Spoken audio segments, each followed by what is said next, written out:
fuck my love. You might fuck my love. You might call my love. Love gon' set me up. Bitch gon' set me up. Don't retaliate. Halo guys, ketemu lagi di channel Endeavor Lovers. Bagi teman-teman yang sudah baca manga Black Clover, informasi ini pasti sudah tahu. Tapi tetap saja, karena versi animenya juga baru keluar, tetap akan saya bahas.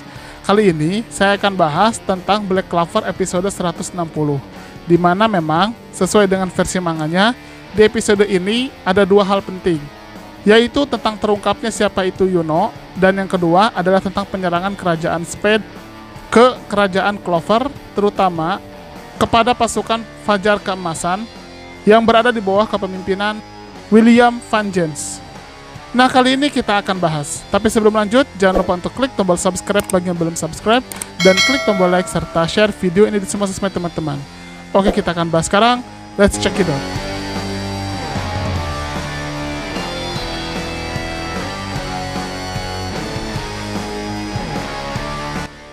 Di episode sebelumnya, seorang pengantar pesan dari Spade Kingdom atau Kerajaan Spade yang terluka tiba di desa Hage untuk mencari Yuno.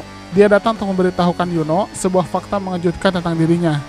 Nah, ternyata pengantar pesan yang terluka tersebut bernama Ralph, yang merupakan kesatria sihir yang berasal dari Kerajaan Spade. Dia mengaku datang bukan sebagai musuh, namun teman yang ingin memberikan informasi penting tentang Yuno. Menurutnya Yuno merupakan pangeran dari Kerajaan Spade, yang berarti dia adalah anak sang raja dan juga penerus sah dari Raja Spade. Yuno sendiri tidak percaya akan hal itu. Untuk membuktikannya, Ralph menggunakan sihir lingkaran api ke Yuno yang bisa memberitahu bagaimana kisahnya selama masih bayi. Memang benar, Yuno merupakan seorang pangeran yang lahir dari pasangan Ratu Lois dan Raja Seal. Sayangnya, ketika ditanyakan tentang Asta, ternyata Ralph tidak kenal sama sekali. Jadi memang mungkin Asta kebetulan saja ketika bayi disimpan di gereja bersama dengan Yuno.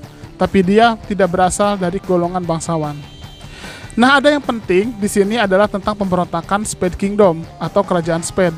Jadi, ternyata Yuno itu dibawa kabur ke Kerajaan Clover karena Kerajaan Spade sedang dalam masalah. Tidak ada yang menyangka kalau 3 dari kesatria sihir Spade Kingdom atau Kerajaan Spade ternyata adalah pemberontak besar yang ingin menguasai kerajaan. Sebelum dikenal sebagai Dark Triad, mereka biasa dipanggil Zogratis bersaudara. Ketiga kakak beradik ini telah berjasa besar bagi Spade Kingdom di masanya karena seringkali menyelesaikan misi yang diberikan. Ayah Ralph sudah memiliki firasat kalau mereka bertiga adalah orang yang berbahaya. Benar saja, tidak lama kemudian, Zogratis bersaudara menunjukkan sosok asli mereka. Kehancuran Spade Kingdom atau Kerajaan Spade bermula dari situ. Kedua orang tua Yuno terbunuh, sedangkan ayah Ralph menyelamatkan Yuno dengan membawanya sampai desa Hage. Pantas saja Yuno punya mana yang sangat besar, dan bahkan dia terpilih untuk bisa memiliki roh angin, karena ternyata dia berasal dari golongan bangsawan. Nah, tidak hanya itu hal yang penting, ada juga tentang serangan dari Spade Kingdom atau Kerajaan Spade langsung ke Kerajaan Clover. Yang sudah nonton versi manga pasti sudah tahu ya, tapi saya tetap akan bahas di versi animenya, di mana selama Yuno pergi, markas Golden Dawn atau Fajar Keemasan diserang oleh penyihir Spade Kingdom yang dipimpin oleh salah satu anggota Dark Triad bernama Zenon. Mereka mencari penyihir tingkat arcane yang misterius yang ditakuti, yang bisa membahayakan Spade Kingdom, yaitu William Vengeance. Memang sihir pohon William sangat diperlukan sebenarnya untuk Spade Kingdom agar bisa berhubungan dengan iblis. Yuno yang mendapatkan kabar dari bawahannya segera kembali dengan cepat ke markasnya. Perlu digarisbawahi, di sini Yuno sudah menjadi wakil kapten, sehingga dia sudah berada di posisi menggantikan Langris. Ternyata kekuatan dari para penyihir Spade Kingdom itu jauh lebih kuat bahkan dibandingkan dengan kekuatan para anggota Golden Dawn. Karena memang terlihat sekali bagaimana para anggota Golden Dawn tidak bisa menyaingi mereka, bahkan walaupun mereka punya jenis sihir yang sama. Hampir semua anggota Golden Dawn dibantai oleh Dark Triad dan Dark Disciple. Salah satu dari mereka menggunakan sihir batu dan juga sihir menghilang. Karena mendapatkan kekuatan dari iblis, ternyata para Dark Disciple ini mampu meningkatkan sihir mereka masing-masing pada level yang jauh lebih tinggi daripada sihir biasa. Ada yang sudah bisa mengaktifkan sampai 5%, ada yang bisa sampai 40%, bahkan untuk Dark Triad bisa sampai 80% atau lebih, seperti Zenon.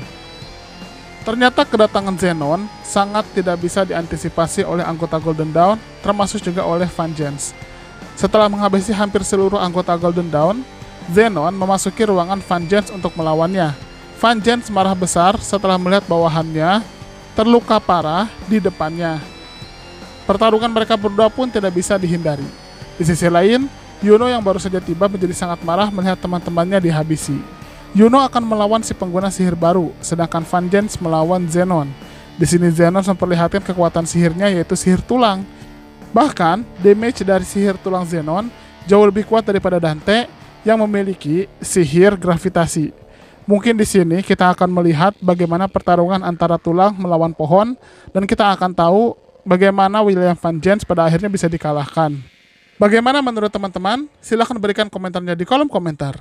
Terima kasih. Pengumuman giveaway. NDW Lovers mau ngadain giveaway dengan hadiah yang menarik dan ada grand prize-nya loh. Hadiahnya adalah grand prize 1. Uang tunai total Rp2.500.000 untuk 2 orang pemenang, di mana masing-masing mendapatkan Rp1.250.000 yang diundi setelah channel ini mencapai 350.000 subscriber. Yang kedua, uang tunai total Rp2 juta untuk 2 orang pemenang, masing-masing mendapatkan Rp1 juta yang akan diundi setelah channel ini mencapai 300.000 subscriber. Dan 3, uang tunai total Rp1 juta untuk 2 orang pemenang, masing-masing mendapatkan Rp500.000 yang diundi setelah channel ini mencapai 250.000 subscriber. Selain itu, ada juga hadiah bulanan, yaitu voucher Google Play masing-masing senilai Rp50.000 untuk 2 orang pemenang yang diundi setiap minggu kedua dan minggu keempat setiap bulannya. Cara dapetinnya sangat mudah loh. Yang pertama, subscribe dan share channel NDW Lovers ke semua sosmed dan kerabat teman-teman, minimal tag ke 5 temannya.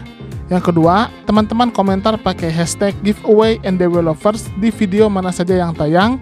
Isi komentar sangat menentukan, jadi usahakan komentar yang berhubungan dengan topik bahasan dan bukan spam atau hanya komentar berupa hashtag plus alamat IG saja.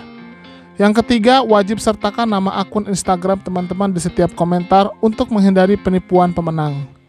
Yang sudah mendapatkan hadiah voucher Google Play tetap memiliki kesempatan untuk menang salah satu dari 3 hadiah grand prize, sehingga tidak usah khawatir tidak akan dapat hadiah grand prize. Kecuali jika sudah mendapatkan salah satu hadiah grand prize, maka tidak berhak lagi mendapatkan hadiah lainnya. Pengumuman pemenang di kolom komunitas dan Instagram resmi NDW Lovers. Udah itu aja. Bebas mau komentarnya apa saja dan mau di video mana saja, tapi semakin sering berkomentar di setiap video yang tayang dengan hashtag dan juga dengan alamat IG disertakan, maka kesempatannya akan semakin besar. Semangat ikut giveaway!